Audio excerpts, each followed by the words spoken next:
GST क्या होता है, जीएसटी की टाइप्स क्या हैं, जीएसटी इंडिया में कब लागू हुआ और जीएसटी किस टैक्स को हटा करके लगा गया। तो ये सभी कॉन्सेप्ट को जानने के लिए इस वीडियो को आप जरूर देखें।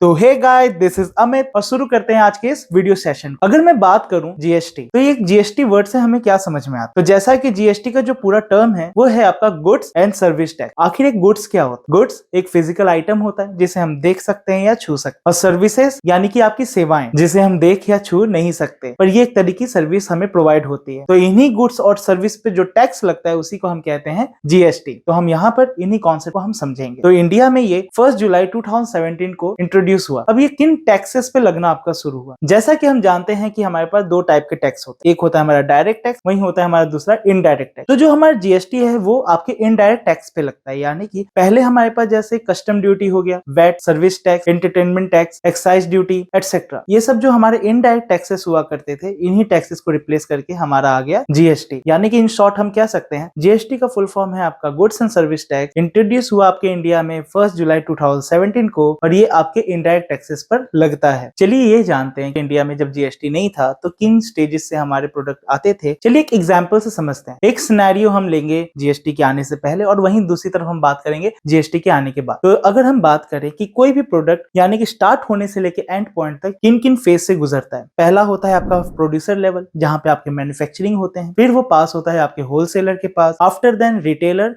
And then consumer. यानी कि इन 4 स्टेजेस से आपके गुड्स गुजरते हैं। जैसा कि अगर मैन्युफैक्चरिंग स्टार्ट हुआ है तो उसके बाद wholesaler, wholesaler then retailer and then consumer. अगर यहाँ पे हम बात करते हैं पहले स्टार्टिंग लेवल प्रोड्यूसर से, यहाँ पर प्रोड्यूसर जो है 50 रुपए का रॉ मटेरियल लाया, 50 रुपए का उसने मैन्युफैक्चरिंग कॉस्ट जोड़ दी, यानी कि अब आपका जो टोटल कॉस्ट हुआ 50 प्लस 50 100 रुपए आपका टोटल कॉस्ट आया। यहाँ पे जो आपका 100 रुपीज है उस पे उन्होंने एक सर्टेन अमाउंट ऑफ टैक्स जोड़ा। 10 रुपीज अगर मैं टैक्स मानता हूँ तो टोटल कॉस्ट कितना हो गया हमारा 110। अब यही 110 रुपए का आइटम जो है आपका होलसेलर के पास जाता है। तो यहाँ पर जो होलसेलर है यहाँ पर 110 रुपए पे अपना 10 रुपए और एक प्रॉफिट जोड़ता है, यानी कि अब जो टोटल कॉस्ट हो गया ये हो गया हमारा 120 रुपए। अब यहाँ पे जो आपका टोटल कॉस्ट हो गया आपका 120 रुपए, इस पे हमारा एक सर्टेन अमाउंट ऑफ टैक्स लगा 12 रुपए, यानी कि अब जो टोटल कॉस्ट बन जाएगा आपका 120 प्लस 12, यानी कि टोटल बन जाएगा आपका 132। अब यही 132 रुपए जब आगे ट्रांसफर होगा रिटेलर के पास, वहां पर ये फिर से कैश एड ऑन हो जाएगा, अपना प्रॉफिट जोड़ेगा अगर रिटेलर 10 रुपए, तो ये आपका टोटल कॉस्ट बन जाएगा आपका 142 रुपीज। अब यही 142 पे फिर से एक सर्टेन अमाउंट ऑफ टैक्स आपका लगा, और यही टैक्स आपका लग गया 14.2, और यही आगे ट्रांसफर हो जाएगा कंज्यूमर के पास, यानी कि 156.2 रुपीज अब यहाँ पे कंज्यूमर को पे करना पड़ा। यानी कि सोचिए अगर एक प्रोडक्ट आपका 100 रुपए से स्टार्ट हुआ था, कंज्यूमर तक पहुंचते पहुंचते इसमें 156.2 रुपीज यहाँ पर उनको पे करना पड़ा है, यानी कि यहाँ पर एक आपको टैक्स का डिफरेंस देखने को मिल रहा है। अब बात करते हैं जीएसटी के आने के बाद। तो चलिए अब इसे भी एक एग्जाम्पल से समझते हैं। अब देखते हैं कि यहाँ पर किस तरीके से जीएसटी के आने के बाद इन्हीं चीजों में एक बहुत बड़ा डिफरेंस आया। अब यहाँ पर सेम वही प्रोड्यूसर है, 50 रुपए का रॉ मटेरियल आया, इसमें उन्होंने 50 रुपीज का एक कैश एड ऑन किया, जिसमें वो अपना प्रॉफिट जोड़ रहा है या बाकी एटसेट्रा मिसलेनियस खर्चों को भी जोड़ रहा है। अब यही 50 रुपीज पर ही आपका एडिशनल टैक्स लग रहा है, यानी कि जो इससे पहले आपके टोटल 100 रुपीज पे लगता था, ये 50 प्लस 50 इक्वल टू 100, अब वही यहाँ पर भी आपका 50 प्लस 50 हो रहा है, पर जो टैक्स लग रहा है अब वो आपके 100 पे नहीं, अब वो आपके 50 रुपीज पर लग रहा है। यानी कि 50 का अगर हमें एक टैक्स निकालू तो 5 रुपए अगर मैं मानता हूँ, तो यानी कि 100 प्लस 5 यानी कि 105 रुपीज का आपका यहाँ पे टोटल आपका कॉस्ट हो गया। अब यही चीज अगर होलसेलर लेके जाता है तो होलसेलर इसे खरीदा कितने में, 105 रुपए में। अब 105 में वो अलग से अगर 10 रुपए जोड़ता है अपना प्रॉफिट, तो यहाँ पर उसे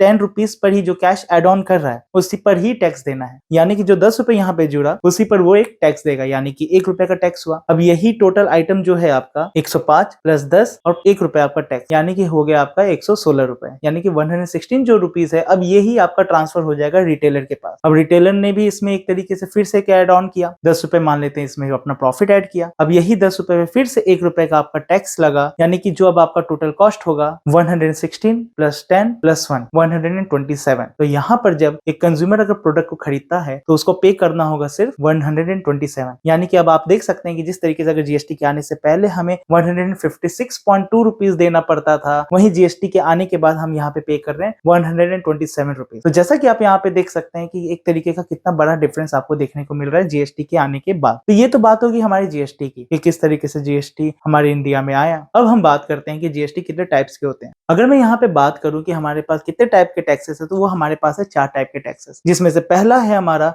एसजीएसटी, सेकंड होगा हमारा सीजीएसटी, थर्ड है हमारा आईजीएसटी एंड फोर्थ है हमारा यूटीजीएसटी। यहाँ पे अगर मैं इन सब की फुल फॉर्म की बात करूँ तो एसजीएसटी का फुल फॉर्म है हमारा state goods and service taxes, CGST का full form central goods and service taxes, IGST का full form integrated goods and service taxes और यूटीजीएसटी का full form union territory goods and service taxes. चलिए इन सबको एक एक करके समझते हैं। अगर मैं विद इन स्टेट अभी कोई भी ट्रेडिंग का काम करता हूँ तो विद इन स्टेट होने वाले जितने भी ट्रेडिंग्स हैं, यानी कि एग्जांपल में मैं एक बिहार स्टेट लेता हूँ, बिहार में मैं एक ट्रेडिंग का काम कर रहा हूँ, मैंने यहाँ पे गारमेंट्स या कोई भी अपने प्रोडक्ट का यहाँ पे मैंने ट्रेडिंग करना शुरू किया, तो यहाँ पे एग्जांपल के तौर पे मैंने 18% का जीएसटी चार्ज किया, तो यहाँ पर आपको एसजीएसटी प्लस सीजीएसटी आपको ये दोनों टैक्स पे करने पड़ते हैं। तो ऐसा नहीं है कि आपको 18% अलग से एसजीएसटी को देना है और 18% आपको सीजीएसटी को देना है। आपका जो 18% है उसको ही दो पार्ट में डिवाइड कर दिया जाता है, यानी कि टोटली हाफ, जिसमें से 9% चला जाएगा आपका एसजीएसटी और वहीं पे 9% चला जाएगा आपके सीजीएसटी में। यानी कि विद इन स्टेट होने वाले आपके सारे ट्रेडिंग कहाँ पे चले जाते हैं टैक्स के तौर पे, सीजीएसटी और एसजीएसटी में। अब बात करते हैं हम आईजीएसटी की। तो यहाँ पे जो आईजीएसटी है ये इंटर स्टेट में होने वाले ट्रेडिंग पर होता है, यानी कि अगर मैं एक बिहार से, अगर मैं दिल्ली में या फिर बिहार से मैं यूपी में, यानी कि एक स्टेट से दूसरे स्टेट में अगर मैं कोई भी ट्रेडिंग का काम करता हूँ तो यहाँ पर क्या करेंगे कि आईजीएसटी का हमें यहाँ पे यूज करना पड़ता है। अब यहाँ पे जो आईजीएसटी है तो यहाँ पे सीजीएसटी नहीं इंक्लूड हो रहा है, पर यहाँ समझते किस तरीके से यहाँ पे सेंट्रल गवर्नमेंट टैक्स ले रही है। यहाँ पर जैसे देख सकते हैं कि अगर एक स्टेट से दूसरे स्टेट में आपके जो भी ट्रेडिंग हो रहे हैं तो यहाँ पे सेंट्रल गवर्नमेंट क्या करेगी कि सारा का सारा अमाउंट का टैक्स अपने पास रखेगी और इसमें से अपना आधा पोर्शन का टैक्स अपने पास रखेगी, और जो आपका आधा पोर्शन ऑफ टैक्स है वो आपके डेस्टिनेशन पॉइंट जहाँ पे ट्रेडिंग हो रहा है वहां पर पे कर देती है। फिर बात करते हैं हम यूटीजीएसटी की, यानी कि इंडिया में जितने भी आपके यूनियन टेरिटरी में होने वाले आपके ट्रेडिंग्स हैं, जैसे आपका चंडीगढ़ हो गया, अंडमान निकोबार, लक्षद्वीप एटसेट्रा, यानी कि इन सभी यूनियन टेरिटरी में होने वाले आपके जितने भी ट्रेडिंग होते हैं वो आपके एसजीएसटी सीजीएसटी की तरह ही यहाँ पर भी काम करता है। बस फर्क यहाँ पे इतना रहता है कि जिस तरीके से हम यहाँ पे एसजीएसटी और सीजीएसटी लगाते थे, यहाँ पे हम यूटीजीएसटी और सीजीएसटी लगाएंगे। यानी कि अगर एग्जांपल में अगर मैं 18% का टैक्स लेता हूँ तो 9% चला जाएगा हमारा यूटीजीएसटी और 9% चला जाएगा हमारा सीजीएसटी। तो चलिए फ्रेंड्स, यहाँ पे एक छोटा सा एक शॉर्ट रिवीजन करते हैं। जीएसटी का फुल फॉर्म है आपका goods and service tax. India में कब आया? तो आपके 1 जुलाई 2017 को आया। ये किस टैक्स पर लगता है? तो ये सारे इनडायरेक्ट टैक्सेस को रिप्लेस करके बना है। और यहाँ पर कितने टाइप के आपके टैक्स होते हैं? 4 टाइप के टैक्स होते हैं। तो पहला होता है हमारा एसजीएसटी, सेकंड है हमारा सीजीएसटी, थर्ड है हमारा आईजीएसटी एंड फोर्थ है हमारा यूटीजीएसटी। तो आज की वीडियो के लिए बस इतना ही। हम अपने नेक्स्ट वीडियो में कवर करेंगे कि हमारे जो टैक्सेस हैं वो किन किन स्लैब्स में बटा हुआ है। तो मिलते हैं अपने नेक्स्ट वीडियो में, तब तक के लिए बाय बाय। कोई भी सपना साकार करने के लिए सबसे जरूरी है सही कोच का होना।